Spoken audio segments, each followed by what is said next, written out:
Broadcasting from Manhattan Beach and the World Wide Web, you're listening to CHSR, HealthyLife.net. As a service to our listeners, this program is for general information and entertainment purposes only. CHSR, HealthyLife.net does not recommend, endorse, or object to the views, products, or topics expressed or discussed by show hosts or their guests. We suggest you always consult with your own personal, medical, financial, or legal advisor.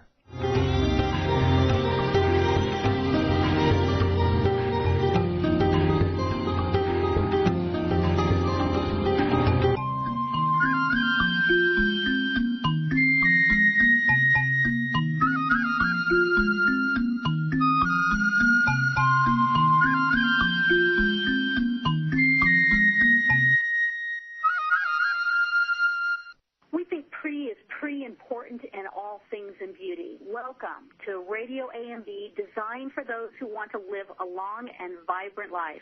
I'm Patty Schmucker, your host, and I've been in the industry for over 40 years. Radio AMB stands for American-Made Beauty, and it's where we tell the secrets behind the making of health and beauty products. Our sponsor today is AmericanMadeBeauty.com. We're a beauty platform designed to help consumers find beauty companies that are implementing the industry's best practices to bring you quality products and services.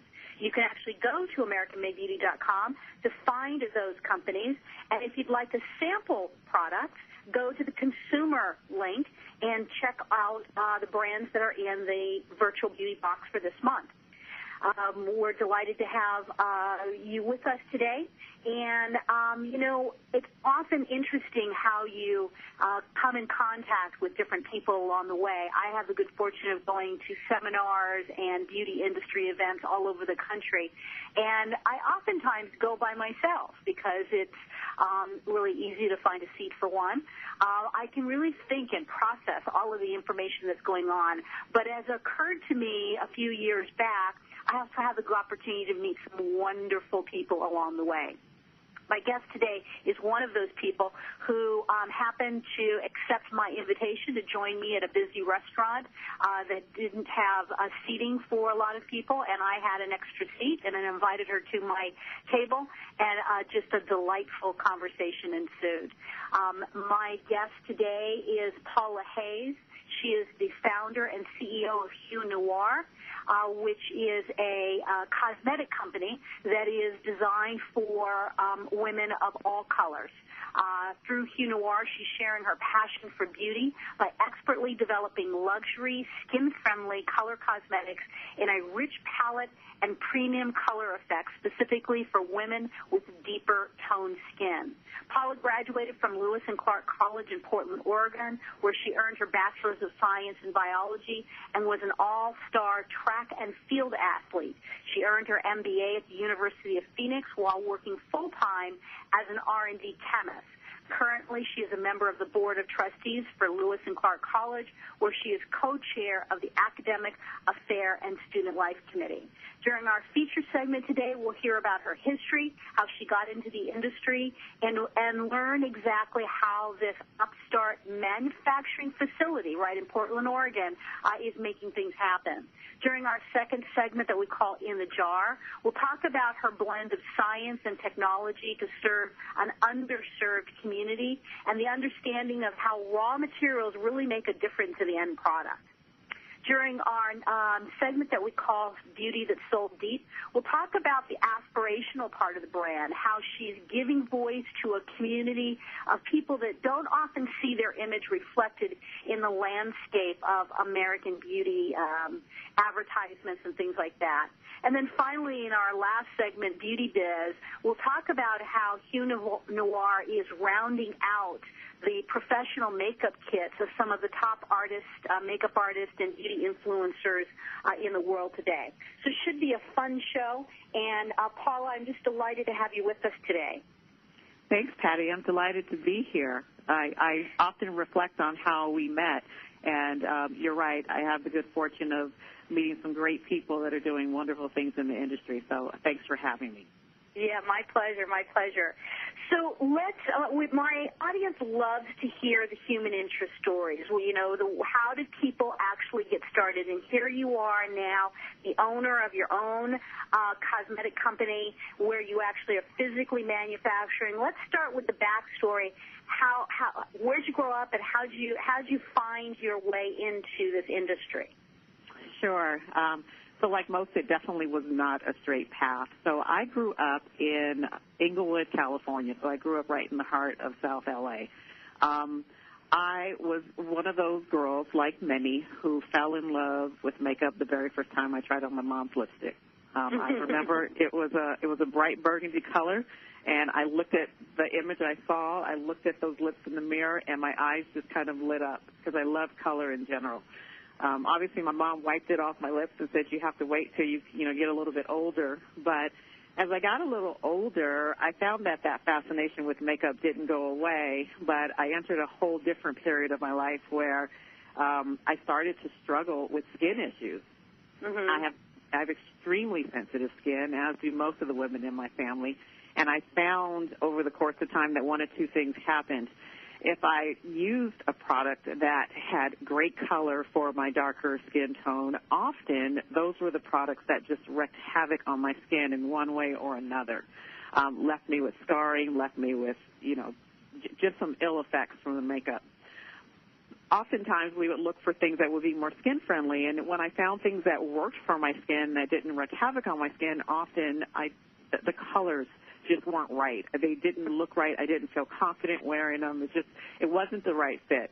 And so I was always searching for whatever it was, this thing that could meet both of those needs. And I can't say I ever really found it. So along the way, I fell in love with science. And once I started to understand a little bit more about skin and biology and chemistry and those things that are in products, I went through this phase where I called it fixing myself. I was going to figure out my own solution. So I got really in tune with product labels, packaging labels of cosmetics, and I remember asking my dad to take me to the Inglewood City Library because I wanted to rent a cosmetic dictionary, and so I used to do things like that, and I just started to be fascinated by the ingredients that were in the products, and that love for science never went away. I thought actually I'd end up being a doctor, to be honest with you. Well, I think that there's there's a part of that story that's very interesting because for those of our listeners who are not from the Southern California area, Inglewood, California is not necessarily a place where a woman of color, number one, would be excited about science or have the resources. I mean, that in itself is a pretty interesting accomplishment that you were living in that part. I mean, that's the central part of LA. I mean, it's a tough area. Yeah, it was. But, I was really I hung out like the majority of my friends, but I was also really grounded in doing well in school. And so I had a good group of friends around me, and we often would go to the library to study. It was like the one place that we could get together to not be interrupted. We'd be out of trouble, and we could sit and get our work done. So there were times that I'd be there, and there's no way my parents would ever let me walk home. So I would just sit at the library and wait for my parents. So if the time had gone by and I was done studying with my friends and I still had some time to kill before I was getting picked up, I'd kind of wander around the library, and I found the whole reference section, and I found the science section, and I figured out that they had these books that that were like dictionaries that contained all the chemicals that are in different products, and you could read what they were and how they worked. So yeah, it was a fascination that I kind of stumbled upon, but it definitely formed the basis for what I do, and it was right there in Inglewood. Yeah, and obviously from parents that really had a good, strong foundation in the center of that tough environment, giving you a strong background in terms of where you were putting your energy. The fascination with science, was it about putting things together or understanding how things came apart? It was actually a little bit of both, and I can say that because it's never gone away. I'm a bit of a tinkerer in general. I love to tinker with things. I love to understand how things work, and I love to tear things apart and put them back together. So I think that honestly was the big fascination with science, and the fact that here was the basis for a lot of that stuff that me wanting to know how things worked or how it came about or how those things could come together to make whatever that product was. It was really that fascination. And like I said, I have it to this very day. It's never gone away. And so when you were experiencing this problem with your skin, were you able to as a result of some of that research, begin to discern what it was about those cosmetics that were darker in color but were causing skin reactions, as opposed to those products that were lighter in color but better for your skin, but just it didn't give you the results that you were looking for as far as the look? Were you able to see what it was that was causing the problems? Yeah, I can't say it was completely obvious to me when I was younger, but by the time I got to college and I understood the chemistry behind things a little bit better, it started to become clear, because at that point I could start to understand not just what those ingredients were, but I started to understand why those ingredients were used in those particular applications. And so, yes, I started to see some very interesting trends in the products that worked for me color-wise versus the products that worked for me skin-wise. And so I started to kind of, like I said, see the difference and wanted to figure out how do you marry those two, if you will. Right. And so you graduated with a degree in chemistry. Is that right? Actually, it was a degree in biology, a minor in chemistry. So, yeah, I went the biology route because I thought at that point, Dad told me I had to get a quote-unquote real degree and do something with my life. And I thought impressing them meant that I was going to be a doctor. So the one that made the most sense to me at that point was a biology degree. But I did enough chemistry to get a chemistry minor, and lo and behold, I figured out along the way didn't want to be a doctor, and so my first job was actually as a product development chemist. So. Okay. And what was it about becoming a doctor that made you clear you didn't want to do that? Well, I equated becoming a doctor with the idea of helping people at the age of 18, and so because I wanted to help people, trying to figure out what that was or what I could do to help people is kind of how I ended up landing on being a doctor. That combined with the love of science that I had, but I started to figure out along the way that there are a lot of different ways to help people.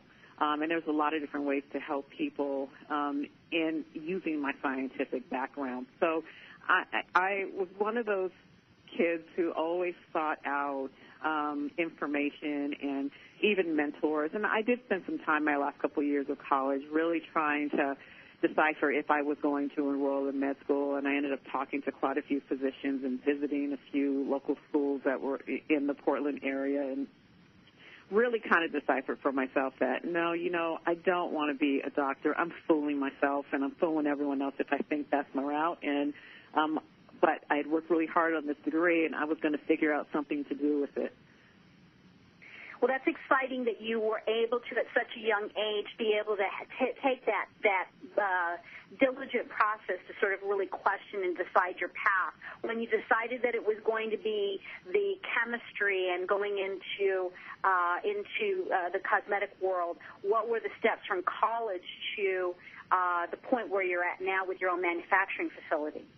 Yeah, well, it definitely was not a clear path. So I graduated from Lewis and Clark College up here in Portland, Oregon, and, had obviously nothing lined up and no internships because I had decided my last semester that I wasn't going to move forward with med school. So option for me was to go back home. So I moved back home, back to my parents' home in Inglewood, and had to figure out what was this first job going to be. And I remember having a conversation with my father because I was really unclear, and I was confused, and I was even at a point where I was a little depressed trying to figure out what it was I was going to do with this degree and what the options were for me. I thought maybe I'd go do research or something until I figured it out. And the conversation I had with him was that you definitely should follow your passions, but he said to me, the most successful people that he knows are those who are open to opportunities. So he didn't want me to close things off.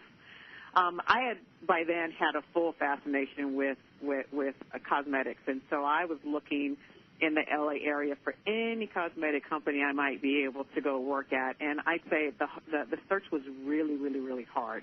There weren't a whole lot of cosmetic companies. This is in the early 90s. There weren't a lot of opportunities, and so I kept reflecting back on that conversation I had with my father. And I just started interviewing and kind of opening the scope to interview for all sorts of different kind of jobs that would allow me to use my degree. And I ended up interviewing at a place that was, of all things, a food and beverage manufacturer. And I hadn't, honestly, up to that point, even given any thought into food and beverage, the science behind it. Right. And I'll never forget, I walked in for my first interview, and it was with a guy whose name is Bill Haddad. I'll never forget Bill. Bill's interviewing me, and he asked me, where do you see yourself 10 years? You know, that classic question. And I said to him, honestly, this probably isn't the most politically correct answer, but I want to work in cosmetics. I want to make the stuff. And he kind of looked at me and he chuckled, and I thought, oh, I just ruined the interview. You know, I should have said something that was related to food and beverage, but I was trying to be honest. And he actually sat back in his chair. He looked at me, and he smiled, and he said, you know, the interesting thing is most people don't realize, but there is so much crossover between food and beverage chemistry and cosmetic chemistry that if you learned the basics, if you got really good, you'd be able to do the kind of chemistry and the kind of work that you're looking at. And as the interview went on, it became obvious that this might be a good fit. And he said to me, you know, Paula, the other thing is our company, outside of being a food and beverage manufacturer, we own a flavor and fragrance lab. When you work in the flavor and fragrance lab, you have to know cosmetic chemistry. So if it ends up being a good fit for you, if you learn what you're supposed to learn, if you do a good job, we will cross-train you, and you'll learn what you need to learn. And that's exactly what happened. So it ended up being a good fit for me, and I ended up cross-training. And your dad's advice was really sound. Keep yourself open. You know, one path may be the place that you're going, but keep yourself open. And so by going in and learning with the food and beverage aspect of it, it gave you a strong foundation. Do you feel that one of the benefits for you was that by not being focused on cosmetic, but being in the food and drug, food and beverage, were you more focused? Were you able to learn the basics of the science better than if you had been maybe started in cosmetics? You know, yes, I actually do think that, and the reason is because I learned very quickly that it wasn't just about learning how to put a formula together. You know, A plus B equals C. The food and beverage field of product development includes everything from really, really tightly understanding all of the regulations, understanding ingredients and labeling, understanding the chemistry behind the products, depending on how the kind of packaging that they're going in and where they're being stored. And, you know, these are all consumables that you know, we are all ingesting. And so I had to be really, really, really honed into that part of the science. But then also I really had to understand that there definitely was part of the chemistry where I had to take into consideration all of our senses. I had to take into consideration taste and smell and what the product actually looked like. I mean, all those things are so critical in the food and beverage industry. They're critical in cosmetics, especially color cosmetics. I can't say it's so critical if I was, you know, making a lotion that was going into a bottle that you couldn't see through. I mean, with food, it's all visually displayed, and kind of with most beverages too. And so, just being keenly aware of that part of the science, I think, all of that really benefited me. And so I came in with not only a really strong foundation for the kinds of formulations I'd have to do on the cosmetic side, but I came in with all of those other intangible things of understanding look and feel and color and all those things that from a consumer standpoint that are also really important for products that are either consumed or worn. Right, exactly. Well, how wonderful. It is definitely a great foundation. And so today, tell us what Hue Noir looks like as a company today. Hue Noir looks like a company that is it's kind of taking everything that I envisioned and putting it together. So we are a full-service color cosmetic company with products ranging from lipsticks and foundations and eyeshadows and pencils that we've added to the line. We are at a point where we are selling directly to consumers, but we are now expanding into work with potential retailers so that we can get our products in more tangible locations, and we're looking at some great partnerships along the way. We do our own manufacturing, which has really helped me to control the products from the quality standpoint, the color standpoint, but then also quantity standpoint, and it's really allowed us to kind of manage our growth in a way that would work for, a company that has a lot of different SKUs, maybe similar, maybe only a few product categories, but with so many different colors, it's just a way to manage it. And so we are strong. We're gonna take a break real quick. We're gonna take a break, and when we come back, we'll learn a little bit more about the current facility. It's so exciting. It's a great story that I love sharing with people. So hold on. We'll be right back.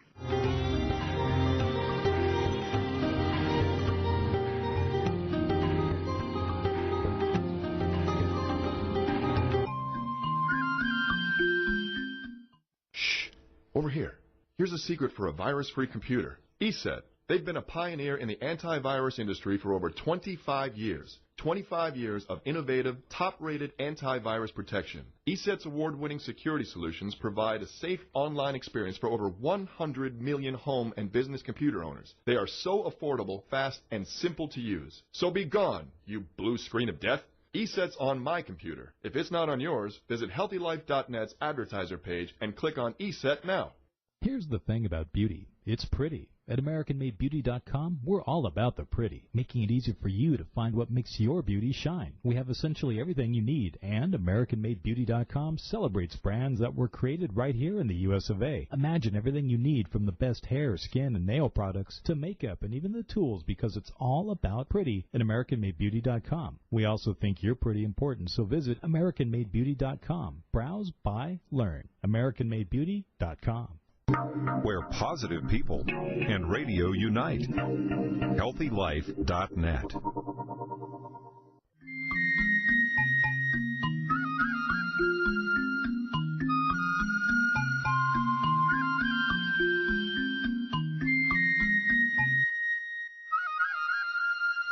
Welcome back. You're listening to Radio AMB on HealthyLife.net. I'm Patty Schmucker, and I'm here with Paula Hayes, the founder and CEO of Hue Noir Cosmetics. Now, Paula, you talked a little bit about your background. You started out with the intention of going into medicine, learned science and chemistry, biology and chemistry, and got your foundational background in manufacturing by initially working in food and beverage and learning the manufacturing on that. Now you have Hue Noir, where you actually have a manufacturing facility. You're up in Portland, is that right? Yeah, that's right. We're in the Portland metro area of Oregon. Okay. And so you actually have a manufacturing facility. Tell us a little bit about how you've been able to combine science and technology to make the Hue Noir a rather unique brand in the marketplace. Yeah, absolutely. So I was really intentional when we decided to take on our own manufacturing. And the reason we decided to do that is because I really wanted to stay true to not just making products that I could sell in the market, but I wanted them to be true solutions for the consumers that I'm making the products for. And the best way to do that is to really control the kinds of product colors and the types of formulas that we make, kind of going back to that marrying of those two areas that I was kind of always searching for. So we do a lot of work here, really that's grounded in the science, but also using technology in a way that helps us to communicate what I call color. Color is a really interesting thing in that you really have to understand the ingredients. You have to understand what you're putting these particular colors into and in what form your pigments are in order for them to both work in the formula. But when you're formulating for especially women who have either a darker skin tone, a more nuanced kind of skin tone, it changes the way color behaves and color looks. And so a lot of our science is based around using color spectrophotometers in addition to our standard chemistry and marrying those two to make sure that those color solutions that we are coming up with both behave on the skin-friendly side of the equation, but that on the color side of the equation, they are true expressions of what they can be against varying different substrates. So we do a lot of work to really control that, and that's one of the reasons why it was so important for us to control a lot of our early manufacturing. A lot of the work that I do is sometimes very different than what I see at color contract manufacturers. So we came into this very diligently about the idea of building out our own facility where we could do a lot of that work here. And so far, so good. It's worked really well. So give us an example when you're talking about what you mentioned is it's very different when you're formulating for women with darker skin tones or nuanced skin. Tell us what you mean by nuanced skin, and what are some of the ways that you make tweaks so that both the color and ingredients work for those types of skin? Yeah, sure. So when you're formulating, I mean, obviously the more skin types I can take into consideration in one formulation, the better. And that means regardless of whether your skin is dry or oily or somewhere in between, or sensitive, or lighter in color or darker in color, taking that all into consideration is really important. And so a lot of the ingredients that we use, there are certain things that get X'd out because they can't check off some of those boxes. So I've got to get really creative about using the products that will work kind of across that spectrum. And then when it comes to color, if you were to take a piece of paper that was a classic piece of paper that's white and you were to, lay, let's say, take a red lipstick or something and put it across that page, it would probably look very different than if you did that same thing on, say, a piece of brown construction paper or a piece of black construction paper. And then sometimes as those colors cross those spectrums, they either appear brighter or they appear darker or deeper. So we take all that into consideration, and a lot of times when I create a shade, I say I create shades with depth. They aren't necessarily, it may not look like a true red to one person, but by the time I add and I tweak and I play with color and I create nuances in the undertones and as well as the final sheen, my goal is that red will look great across the spectrum, regardless of whatever that substrate or color that it's laying on. And so I really focus very hard on doing that on the color side of our equation. So that's one example.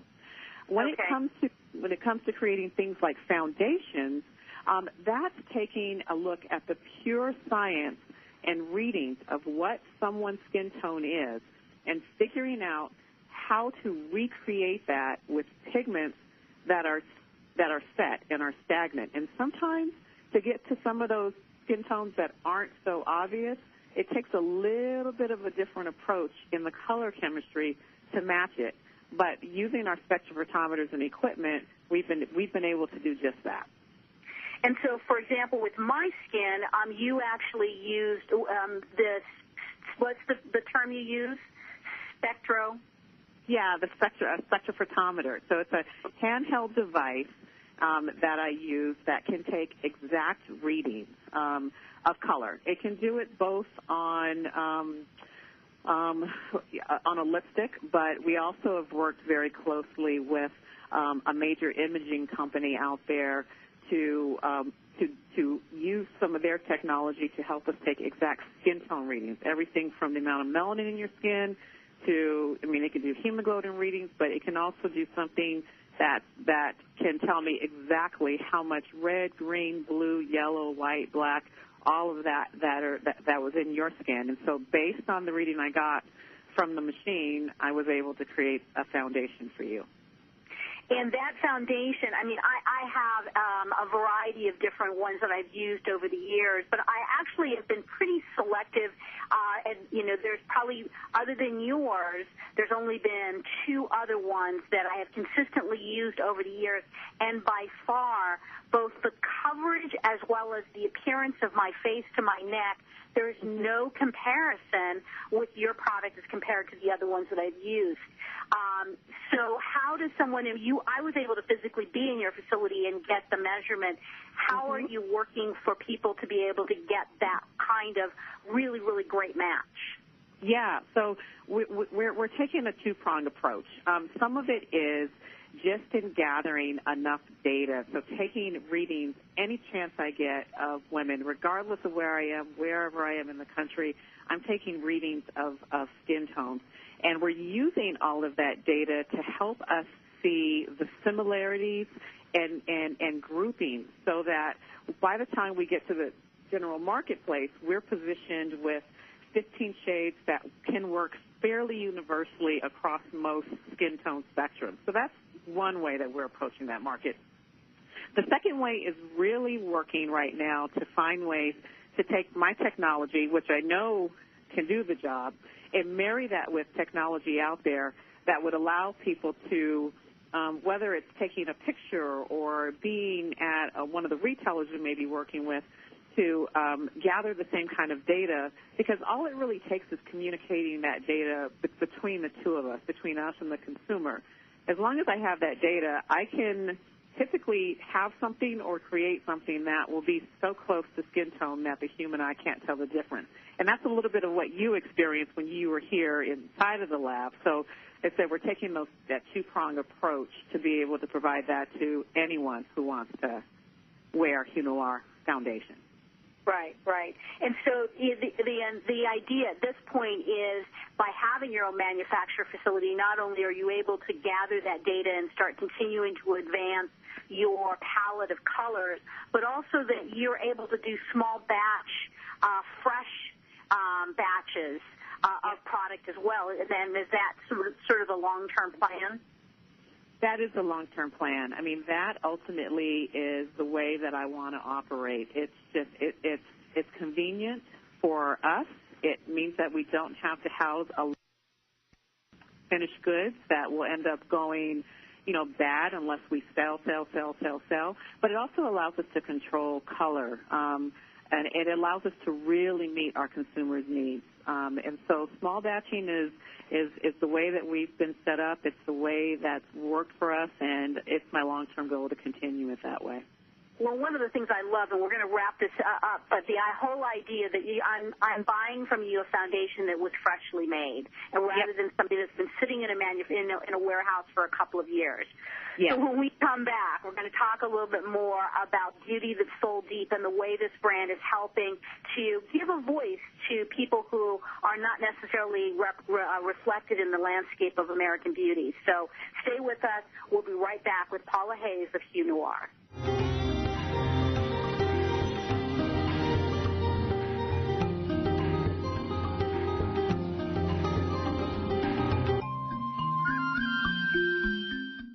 Here's the thing about beauty. It's pretty. At AmericanMadeBeauty.com, we're all about the pretty, making it easy for you to find what makes your beauty shine. We have essentially everything you need, and AmericanMadeBeauty.com celebrates brands that were created right here in the U.S. of A. Imagine everything you need from the best hair, skin, and nail products to makeup and even the tools, because it's all about pretty at AmericanMadeBeauty.com. We also think you're pretty important, so visit AmericanMadeBeauty.com. Browse, buy, learn. AmericanMadeBeauty.com.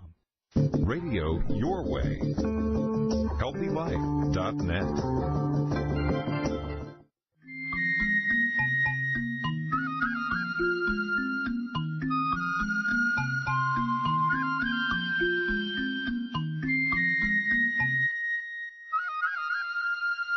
Welcome back. You're listening to Radio AMB on HealthyLife.net. This is Patty Schmucker, and I am here on Healthy Life Radio with Paula Hayes of Noir.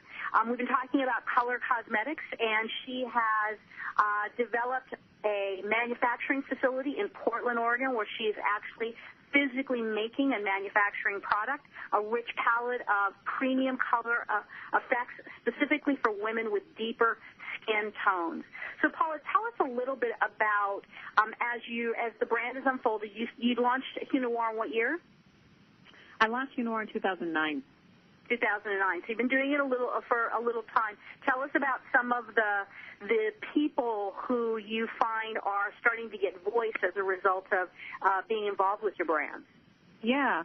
I think, honestly, that's been one of the most rewarding pieces to launching and moving this brand forward is, the first few years were really incubator. I was, kind of in a lab, tinkering and making products and perfecting formulas. But by the time I really started to get out to the marketplace, both one just with friends and family and doing events, but then as I moved on to doing expos and a few trade shows and selling online, and even throwing makeup parties, I started to find some really common trends and started to hear a lot of really interesting things from many of the consumers who started to buy my products.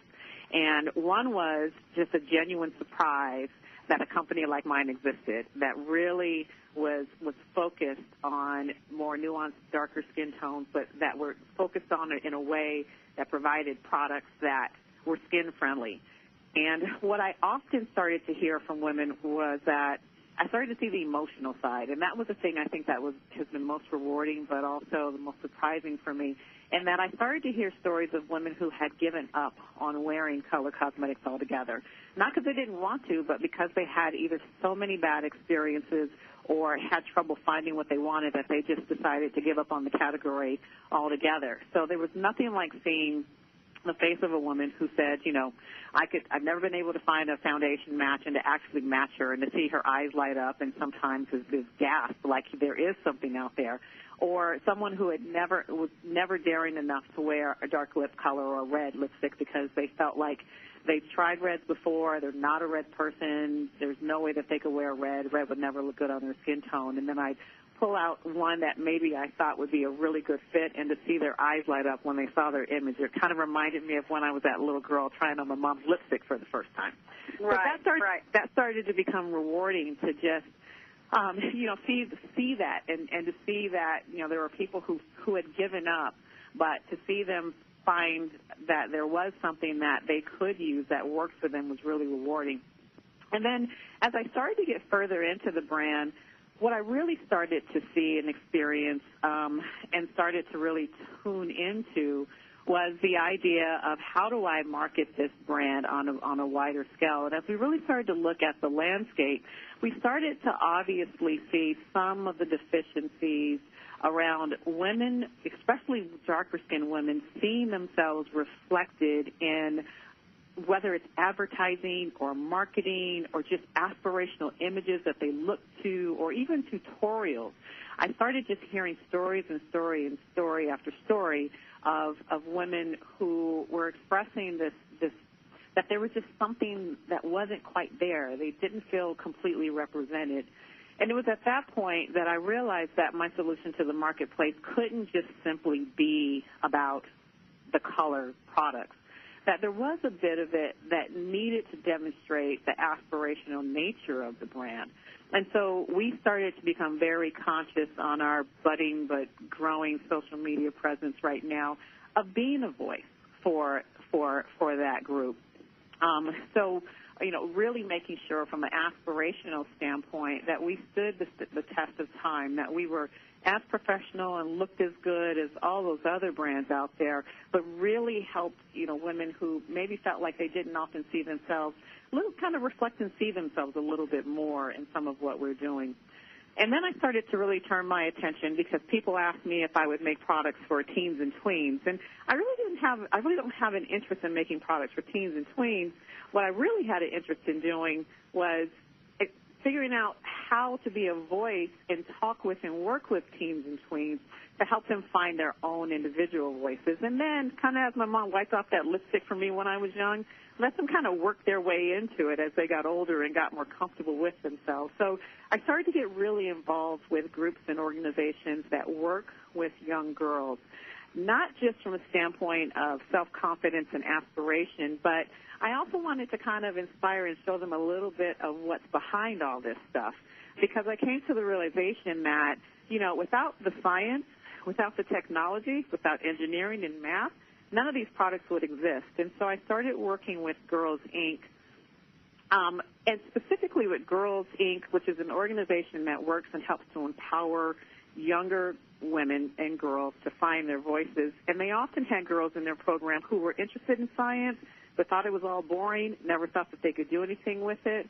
So I decided to make myself available to show them that there are a lot of different things you can do with science. And guess what? If you love cosmetics, if you love makeup, as I found many of them did, you could even use it to do that. And so we've been really active with organizations like that in really showing the science, technology, engineering, and math of beauty, but then also working with them to help them kind of find their own passions and voices and hopefully encourage them to become some future leaders who are also demonstrating aspirationally what's possible.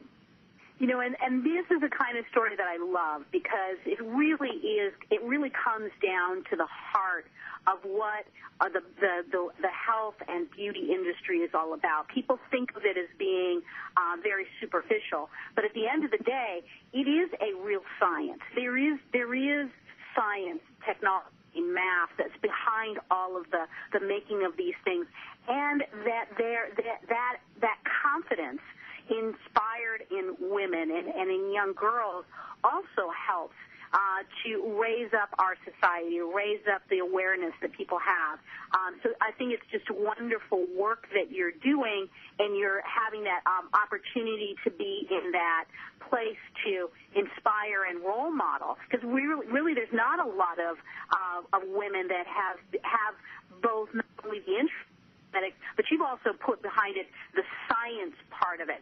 Did you ever find yourself in a situation where somebody wasn't really taking you seriously or believing that you had both sides of this coin really, really, really well developed? Yeah, you know, I sit here smiling as you ask that, because I've run into that in a few different scenarios. The first was when I was getting, just as in the market in general, when I was getting my manufacturing facility set up here, I would often show up at, you know, some of the manufacturing trade groups or bioscience groups, and they would kind of look at me and they would say, makeup? And I'd say, absolutely makeup. Why not makeup? We are a real manufacturer. We make real products.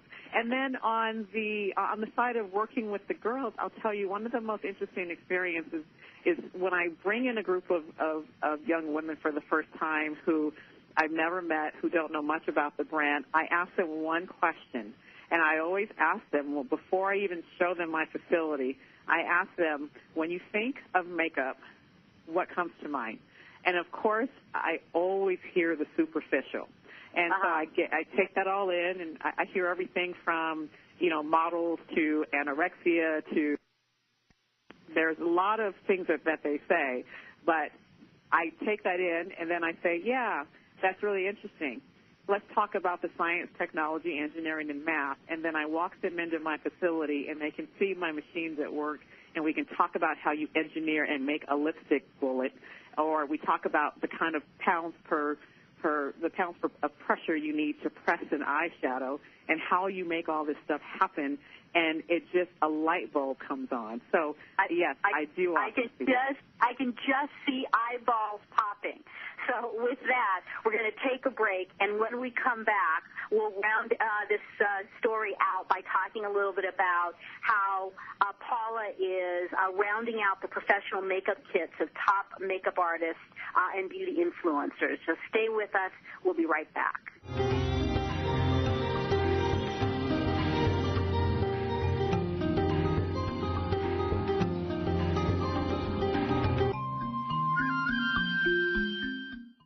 the thing about beauty. It's pretty. At AmericanMadeBeauty.com, we're all about the pretty, making it easy for you to find what makes your beauty shine. We have essentially everything you need, and AmericanMadeBeauty.com celebrates brands that were created right here in the U.S. of A. Imagine everything you need from the best hair, skin, and nail products to makeup and even the tools, because it's all about pretty at AmericanMadeBeauty.com. We also think you're pretty important, so visit AmericanMadeBeauty.com. Browse, buy, learn. AmericanMadeBeauty.com.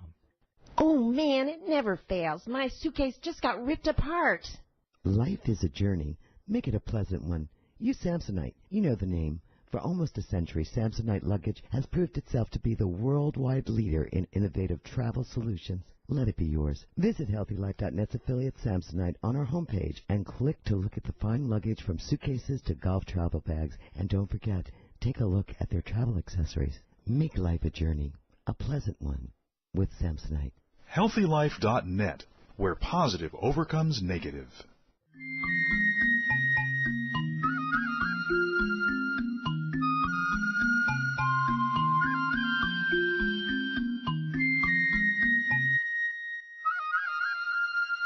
Hi, this is Patty Schmucker from Radio AMB. We're here on HealthyLife.net, and I have the distinct honor of spending this hour with Paula Hayes, the founder and CEO of Noir, a skin-friendly color cosmetic company that is specializes for women with deeper skin tones. Paula, we've been talking about how you started your manufacturing facility up in Portland, how you've really blended science and technology together to be able to focus on an underserved community of women who have really almost given up with regards to wearing makeup, and now they're being able to see a reflection of their image in the landscape of American-made beauty, not only in your photography, but your tutorials and things like that. Let's turn a little bit to the professional, and I know that you are working with a celebrity makeup artist, Valerie Hunt. Tell us a little bit about how you got involved with Valerie.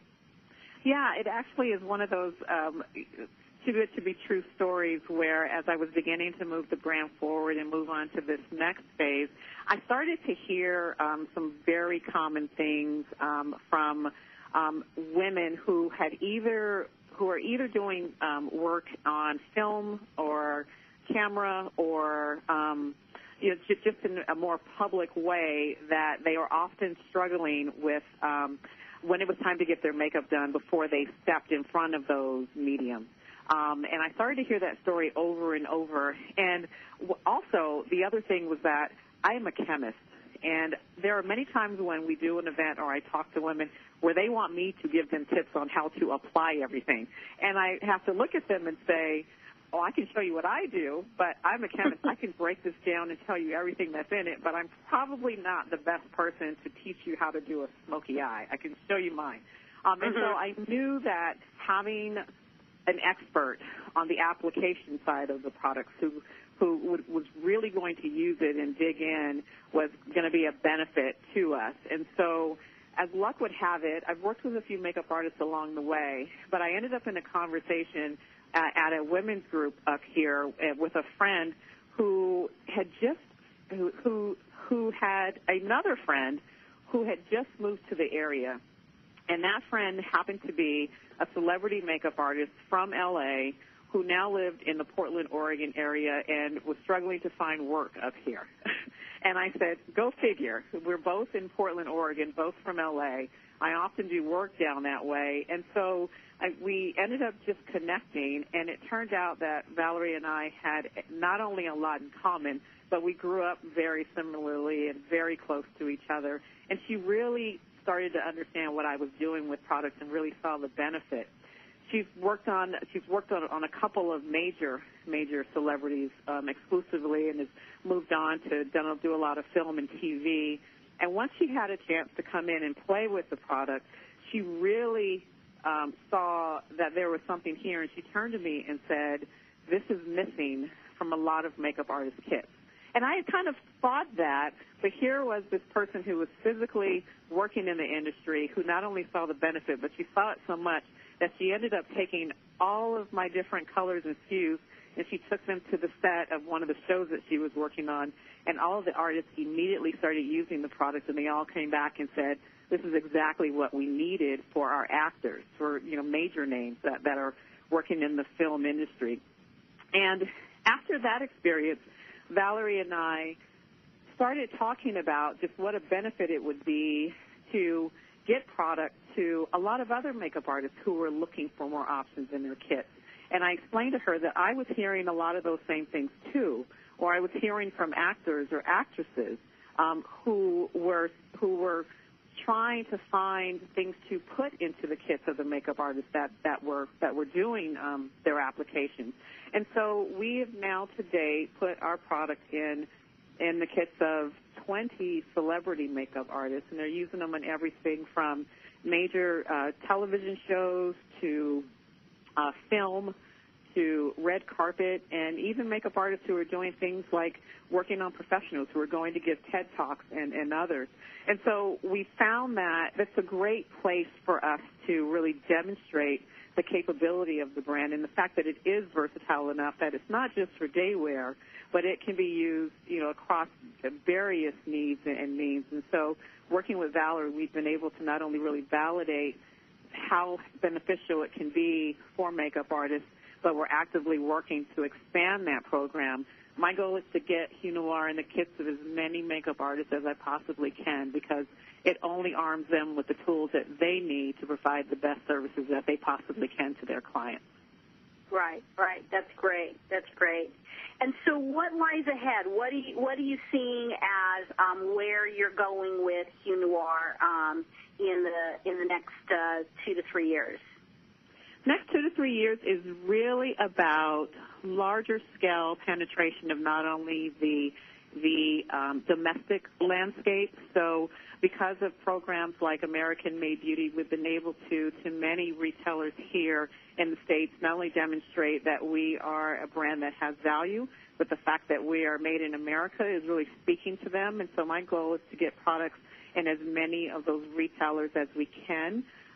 We want to meet our clients where they are, and they obviously are. They run the spectrum of being from and in many parts of the United States, I mean virtually every part of the United States. But then beyond that, we are really looking at expanding globally. We've gotten quite a few inquiries from a few different countries, and so we are looking at over the next 18 months of really honing in on a plan to start to distribute Hue Noir internationally in a few key markets, trying to be mindful of our growth and mindful of the fact that we want to still control our manufacturing. But over the next 2 to 3 years, my goal is to make Hue Noir a staple for women with more nuance or deeper skin tones across the world. And are you seeing any particular changes to the line that you think are going to be necessary as you grow, or just the way the market is changing at this time?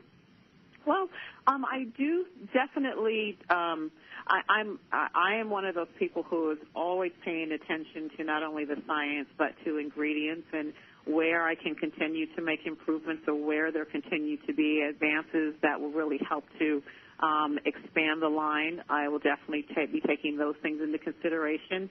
We try to do a good job of formulating our products to be a little more universal so that by the time we're looking at going into another country, we don't have to do major reformulation of products because of certain ingredients that might not be allowed in certain countries. So we try to be cognizant of that. I think the biggest thing for the brand is just going to be to continue to expand maybe across a few other product categories. So, for instance, I don't offer blushes and I don't offer mascaras, not because I don't want to, but just because I wanted to focus in on things that were a little bit more color nuanced and a little harder to get for a lot of our consumers. So as science continues to advance, you never know. I might end up creating finding a way or a method of creating a spectacular mascara that isn't currently on the market. And so I think just continuing to demonstrate our commitment to the science and technology and marrying those two to create, even better products are going to be ways that I'm going to be looking at expanding the brand as we move forward. Right. And it's interesting, though, that blush is not one of those things that doesn't appear to be one of those areas where color matching or the right kinds of color it can be found in a blush, or is because blush is not necessarily as popular a product in the cosmetic palette as it used to be? Yeah, I think it's more the latter, that it's not necessarily as popular. I mean, over the last few years, contouring has become really popular, and with contouring, there's a lot less use of blushers, maybe some highlighters, but a lot less use of blushers. And so I am always paying attention to those sorts of trends in the marketplace. Most of the products that I create with the intention of being beauty staples and not necessarily trends. So I try to be really careful to not get caught into solely making a product that is trending or not trending, because having to take it off of the market is, I think, harder even than me making it and providing it to the marketplace. So we definitely are taking those sorts of things and watching trends and what's going on in the broader scheme of color cosmetics in mind as we're doing development. Okay, so prediction. How much longer will wings on the eyes be big? Well, you know what? If I could predict all of those things, I think I'd be a very, very, very wealthy woman. No, it's funny. The interesting thing is you see trends come and go very quickly. It seems like that one, I don't know. It's hard to say. I have an old friend go away. Yeah, I have an old friend of mine who years and years ago had a very, very delicate one, and I've always envied it. So I don't know. I don't think that it will. My prediction is that it will never go away completely. So, Paula, it's been a pleasure. Thank you so much for spending some time with us. Your story is amazing. I want to continue to keep up with you as you grow, and thanks for the work that you're doing to be such a wonderful role model for what's possible if one decides that they really want to go for dreams. It's a pleasure to have you with us today. It's a pleasure being here. Thank you so much for having me, Patty. Absolutely. All right. Well, thanks, as always, for all of your comments and questions. You help to make this program what it is because you're participating by sending your questions and your comments or requests at American Made Beauty. Next week, we have a fun show with Kelly Kovac of Beauty Matters, an insider in our industry that keeps us up to date with all of the mergers and acquisitions that are going on and the business side of beauty. So join us next week at the same time. I'm Patty Schmucker. You've been listening to Radio AMB on healthylife.net. Remember that we think pretty is pretty important in all things in beauty.